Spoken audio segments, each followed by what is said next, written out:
Ninjago franchise is an absolutely massive one, with a ton of characters, seasons, continuity, and history to keep track of. As a result of the absolute enormity of all of this, it's very easy to be mistaken on things sometimes. I do it, you've probably done it, the show itself definitely has. It's a natural part of observing and discussing a continuity this massive. The issue, however, is that some misconceptions get parroted, repeated from person to person over and over again until these misconceptions become mainstream. You know, despite not being true like at all. These have been piling up over the years and bugging me quite a bit. So today, I thought I would make a video going over every misconception I can think of off the top of my head that people actually believe about this franchise. So with all that out of the way, let's get straight into some misconceptions. So straight off the bat, let's rip the band-aid off and start with a really controversial one. And the reason this one is controversial is because it always appears next to a shipping discussion. And if you've been on the internet for even 2 minutes, you know how those are. This misconception is that Cole and Princess Vanya have feelings for each other and are romantically involved, which is not true at all.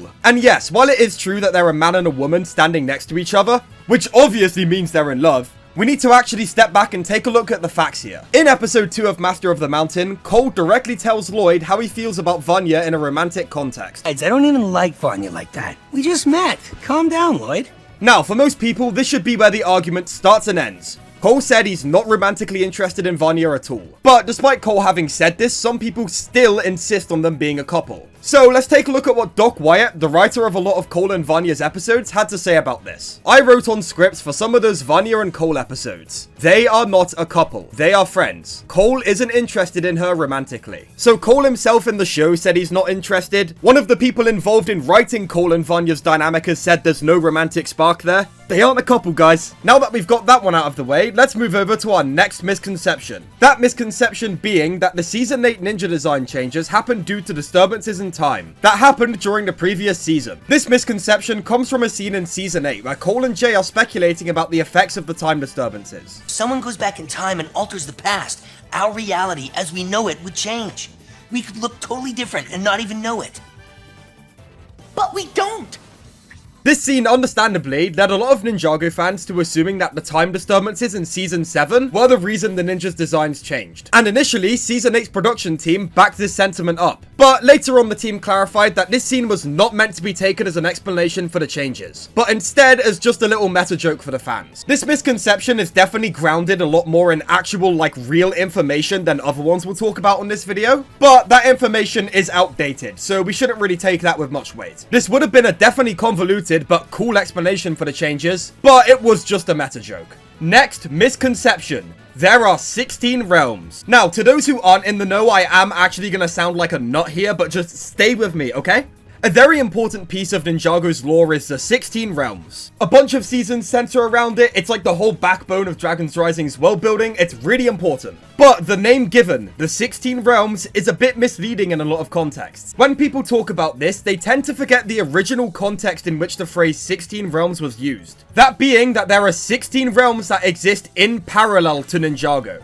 Cloud Kingdom is just one more of the 16 realms that exist parallel to Ninjago. Not 16 realms including Ninjago, 16 realms parallel to Ninjago, making Ninjago the 17th realm. This information was later fully doubled down upon by the new writers and is what's going to be true going into the rest of Dragon's Rising. I feel like this misconception was especially important to shed some light onto, because I know there's going to be an eventual point in Dragon's Rising, or maybe even further down the future for Ninjago, where they finally reveal the 17th realm, and there's going to be a bunch of confused fans who still think there are 16 of them, scratching their head as to where this mysterious 17th realm has popped in from. I know that day is going to come eventually, so I felt like it was important to shed light on this misconception now before it becomes a real problem. There are 17 realms. The phrase 16 realms does not include Ninjago. Next misconception. And you guys, it's another shipping one, so get those pitchforks back up. Jay and Nia are not married. This misconception stems from the subplot in Ninjago March of the Oni, where Jay works up the courage to ask Nia to be his yang, one half of something called the Yin-Yang Promise. A thing done between two people who love each other a bunch. A lot of viewers, after watching this subplot, made the assumption that the yin-yang promise is Ninjago's fictional equivalent to marriage, when in reality this isn't the case at all. There have been multiple points in Ninjago where the concept of marriage was just name-dropped as is. For example, in Season 8, Misako mentions being married to Garmadon outright without mentioning the yin-yang promise at all. Not to mention that whole wedding plot they did that one time. Now who wants to crash a wedding?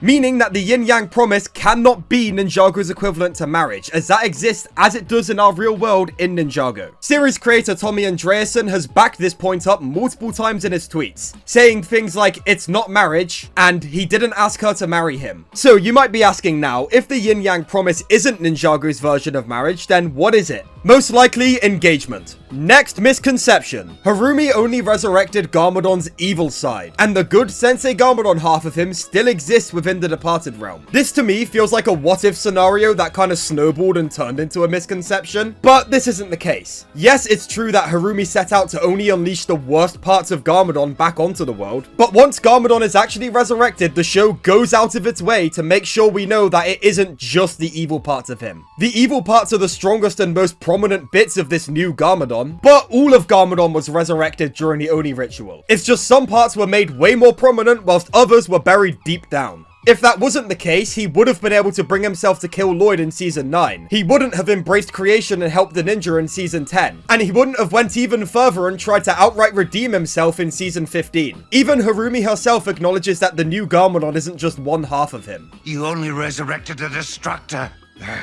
The only side of myself. A child isn't born from a side.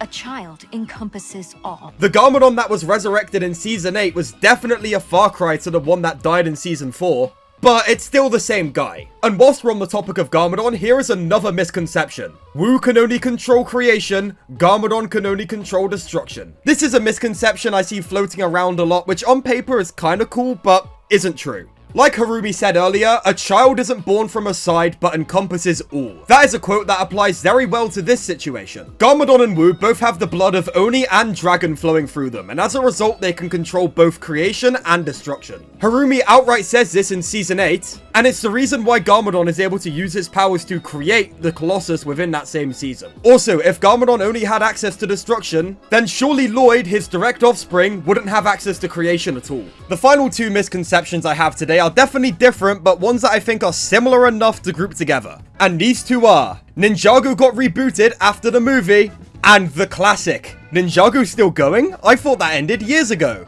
As for the first one, Ninjago has never received a hard continuity reboot. And hopefully it never will, because oh my god, that would be awful. Unless it's creating a separate continuity for the purpose of a film adaptation or something like that, which is perfectly fine. But as for the actual TV show itself, it all takes place in the same continuity, and there has never been a hard reboot. We've had soft reboots in the past that have signaled in new beginnings for the franchise, but the continuity, world, and characters that were introduced to us in 2011 with the pilot episodes are the same continuity, world, and characters we're following nowadays with Dragon's Rising. I know the ninja looks slightly different now, but there has never been a hard continuity reboot. As for the idea of thinking Ninjago ended years ago, no, it didn't.